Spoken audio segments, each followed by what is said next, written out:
സാധാരണ രീതിയിൽ നമ്മൾ മറ്റുള്ളവരുമായിട്ട് കമ്മ്യൂണിക്കേറ്റ് ചെയ്യാൻ, ആശയവിനിമയം ചെയ്യാൻ നമ്മൾ സാധാരണ ഉപയോഗിക്കുന്ന എന്താണ്? സംസാരിക്കും. എന്നാൽ സംസാരിക്കാൻ കഴിയുന്നുണ്ടെങ്കിലും മൂകഭാഷ ഉപയോഗിക്കുന്ന ഒരു വിഭാഗം ജനങ്ങൾ ഈ ലോകത്തുണ്ട്. സംഭവം ഇന്തോനേഷ്യയിലെ ബാലി ദ്വീപിലെ ബംഗാല എന്നൊരു ഗ്രാമത്തിലാണ്.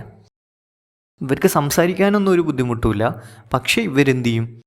കൈവിരലുകൾ കൊണ്ടാണ്, മൂകഭാഷ കൊണ്ടാണ് ഇവർ മറ്റുള്ളവരുമായിട്ട് ആശയവിനിമയം ചെയ്യുന്നത്. വേറൊരു കാര്യമുള്ളത് എന്താണെന്ന് വെച്ചാൽ, ഇവിടെയുള്ള ജനങ്ങളിൽ ഒരു 40ഓളം ആൾക്കാർ ജന്മനാ ബധിരരും മൂകരുമാണ്. ഇതിൻ്റെ പിന്നിലൊരു കഥ ഇവർ പറയുന്നുണ്ട്. പണ്ട് ഈ രാജ്യം ഭരിച്ചിരുന്ന രാജാവിൻ്റെ ദുർഭരണങ്ങൾ എന്ത് ചെയ്തു? ഇവർ ചോദ്യം ചെയ്തു. അതിൽ ദേഷ്യപ്പെട്ട രാജാവ് ഇവിടെ ജനിക്കാൻ പോകുന്നവരെന്ത് ചെയ്യും?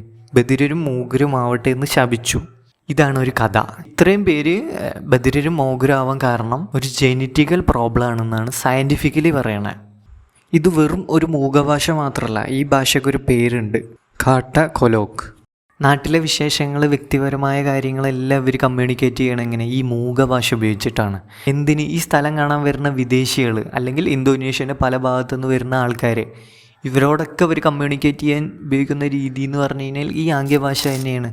ലോകത്ത് ഈ ആംഗ്യഭാഷ മാത്രം ഉപയോഗിച്ച് മറ്റുള്ളവരോട് ആശയവിനിമയം ചെയ്യുന്നത് ഈ ഒരു വിഭാഗം മാത്രമേ ഉള്ളൂ. കൃഷിയാണ് ഇവരുടെ ഒരു പ്രധാന വരുമാന മാർഗം. അതുകൊണ്ട് തന്നെ സാമ്പത്തികമായിട്ട് വലിയ മെച്ചമൊന്നുമില്ല. പക്ഷേ ഇവർക്ക് പല രീതിയിലുള്ള സഹായങ്ങൾ കിട്ടുന്നുണ്ട്. പല സംഘടനകളും ഇവരെ സഹായിക്കാനായിട്ടുണ്ട്.